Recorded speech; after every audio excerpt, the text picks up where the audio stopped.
ازيكم عاملين ايه؟ وحشتوني بجد بجد كتير جدا جدا من الفيديو ده للفيديو اللي فات. وبحبكم جدا يا احلى واغلى متابعين على قلبي. النهارده بقى زي ما انتم شايفين هنعمله مع بعض الكشري الاسكندراني، طريقه سهله وجميله وطعمه فوق الروعه. كنت جايبه حاجات كده من السوق، فلفل الوان وبتنجان ابيض وطماطم. الطماطم في اللي بيبيعها ب8 وفي بيبيعها ب10 وفي اللي بيبيعها كيلو ونص ب10 جنيه، بس ما تنقيش يعني، هو اللي ينقيلك. وكنت جايبة فلفل برضو كوبي اخضر.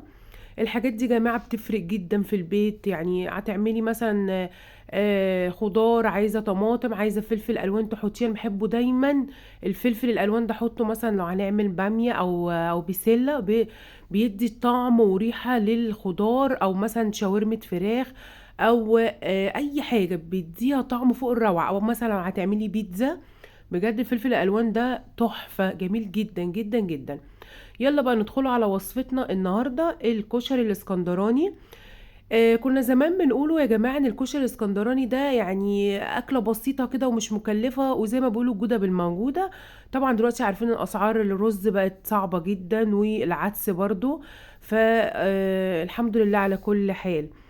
ومقطعة بصل كده، يعني على ايدي كده قطع صغيرة، عشان مرة فرمته في الكبة ما ادانيش النتيجة اللي انا عايزاها. بجد طلع طري، وشرب المادة الدهنية اللي هو الزيت، وكمان كان طعمه مش كريسبي.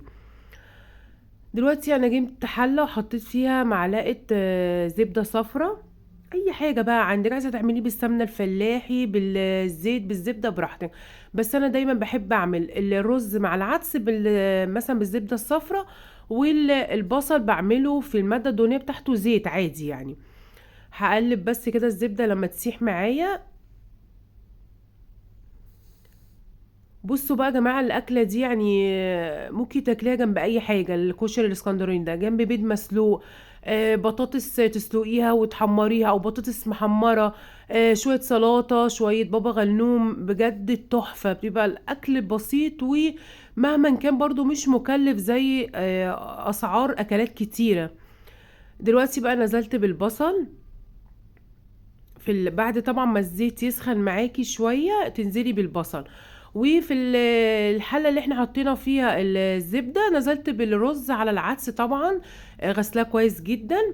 بصوا يا جماعة، انا لكل كوباية رز بحط لها معلقة ملح، ده معيار عندي انا بستعمله من فترة طويلة جدا. فالكل مع كوباية رز معلقة ملح، وبحط شوية فلفل اسمر.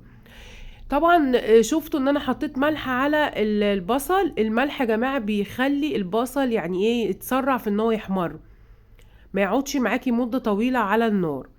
والكل كوباية رز كوباية مية، وفي الاخر بحط نص كوباية زيادة. انت بقى عاملة كوبايتين تلاتة، انا عامة عن نفسي بعمل 3 كوبايات رز عليهم نص كوباية عدس اصفر، وبحط 3 كوبايات مية ونص في الاخر زيادة بس. وبيطلع طعمه حلو جدا، ولا بيطلع معجن ولا مقرمز ولا الكلام ده كله، بيطلع معايا مظبوط بجد يعني تحفة. دلوقتي بقى هقلب الملح مع البصل. بص انا متعودة اول ما الرز بالعدس يتشرب ميته، اقلبه كويس جدا، علشان العدس بيبقى لو هتسيبيه مش هتقلبيه، العدس اللي على الوش بيبقى لونه اورنج، لا قلبيه كويس جدا عشان يديكي اللون الاصفر. هنا البصلة بدأت اهي تحمر معايا. شفتوا ان معلقة الملح سرعت، يعني خلته ان هو يحمر اسرع ما تحطيش ملح. بجد الطريقة دي حلوة جدا جدا جدا. دلوقتي بقى هنبدأه نحضر طبق الكشري. العسل ده حطيته اهو في الطبق، وهزينه بقى بالبصل. فبزينه كده بطريقه حلوه عشان يبقى شكله حلو للتقديم. ويا رب يكون الفيديو عجبكم، ولو عجبكم ما تبخلوش عليا باللايك والاشتراك في القناه، وتفعلي زر الجرس يوصلك مني جديد. او اشوفكم على خير في فيديو جديد ووصفه جديده، ومع السلامه.